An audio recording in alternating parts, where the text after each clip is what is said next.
Hey my loves, Chantal Heide, Canada's dating coach, and I'm going to tell you a story today about the last fight that didn't happen between my husband and I. Now this is a follow-up to a video that I made about how you can reduce fights in your relationship starting right now simply by allowing each other to be human.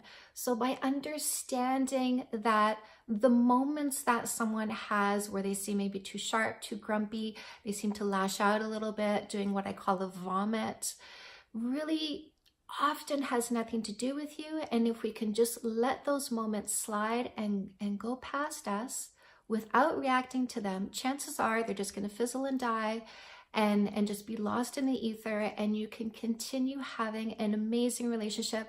Plus, you're going to score brownie points because your partner is going to appreciate how you manage the situation. So here's the story that I'm talking about. Now, my husband and I fought for 8 years. We've been together since 2006. We had a long courtship period before that, but officially we've been together since 2006. And once we kind of got through sort of that honeymoon period a little bit, we really got into this long history of fighting. And the reason, honestly, why we stuck in for so long is because both of us had an underlying intuition that if we could clear the static, if we could just stop fighting, if we could stop vomiting, if we could stop reacting, it would be so good. And you know what? We were both right. We haven't had a fight in 4 years, but I had to start meditating in order to achieve that for the both of us. I had to shrink my amygdala, which is my brain's fight or flight, therefore reducing my physical capacity to feel stress, fear, and anxiety.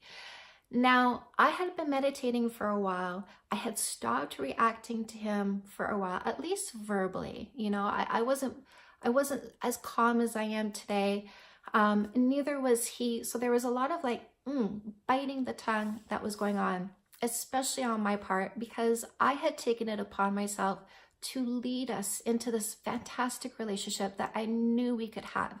Now, it had been about 3 months since our last fight. But the thing is, as human beings, we cycle. And what that means is that your brain has an internal clock. And when you've been doing something habitually at a certain time on the clock, then your brain starts signaling that now it's time for that habit to kick in again. And so what would happen is that when it was fight time on the clock, and I could sense this, there was something in the air, my husband and I both got tense. We both started tiptoeing around each other, waiting for a shoe to drop, because both of us felt inside it was time to fight. And so our cycle was have a fight, make up, get along for a little bit, have a fight, make up, get along for a little bit. And so we kept cycling back to the fight time. We'd get really tense, but we would get through it because I wouldn't react to stuff. And the clock would continue moving on, and we would get into that get along phase. And so we would relax inside of our minds. But one day, and this was the last fight that did not happen, I went to feed my poodle Maggie. Now Maggie is a rescue, and when I got her, I was her third owner. And some of you know poodles are very smart dogs and can be very dominant as well. And that certainly is Maggie. Maggie is very smart, and she's also a dominant dog. And me as a dog trainer, when I got her, one of the first things that I said about doing was figuring out what I would need to fix and rehabilitate. So the first time I fed her, I put her food down, and then I go to take it away, and she went to eat my hand. And we would have what I call battle royales. And this was basically establishing who was going to be the top dog in the house. Was it going to be her or was it going to be me? And she fought me fiercely for top dog position, which means I had to keep putting her food down and then taking it away from her and having those battles over things that she wanted to keep. She had to learn to willingly give them up so that we could have an understanding of the hierarchy within the household. Me first.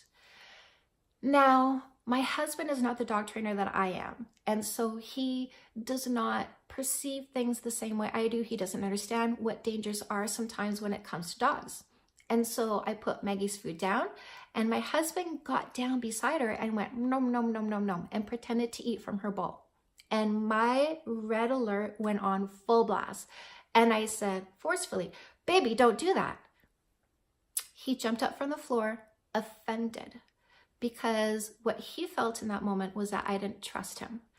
And for my husband, trust is a very, very big thing because he is trustworthy. So when people don't trust him, it definitely rubs him the wrong way. So he jumped up and he said, you don't know everything, little Miss Financial Advisor, which was a dig. It was a personal dig over a completely separate issue where I had made a mistake and advised him to do something where he made a mistake as well. So let me tell you, we bought BBM stock. It worked out the first time, not the second time. So both of us lost some money in that.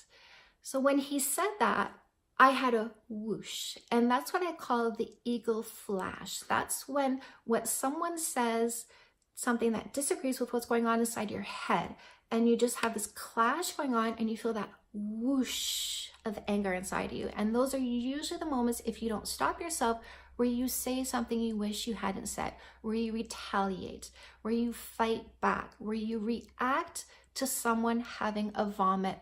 And in that sense, now you're getting into a fight. So I felt the whoosh, and I didn't say anything because I know what the whoosh signals. What I heard, I disagree with. But the thing is, what you disagree with isn't always wrong. Sometimes the truth hurts. So I felt the whoosh, and I remembered that little nugget of wisdom. The truth hurts. So I asked myself a question, because I say life begins when you ask the right questions. So the question in that moment was, what was the truth in that statement that made me feel this way? And the truth was, I am not a good financial advisor. So I went with that. And I said to him, you're right, baby. I'm not a good financial advisor. And I'm sorry that you lost some money. And that was it. Because when you take responsibility for yourself and you leave it there, you will be surprised at what happens. And you know what my husband did? He came to me, he put his arms around me, and he said, baby, I'm so sorry I lashed out at you like that. I don't know what happened. And I said, baby, that's okay. And that was it. And we hugged and we kissed and we forgave each other. He forgave me for vomiting my fear. I forgave him for vomiting his past frustration.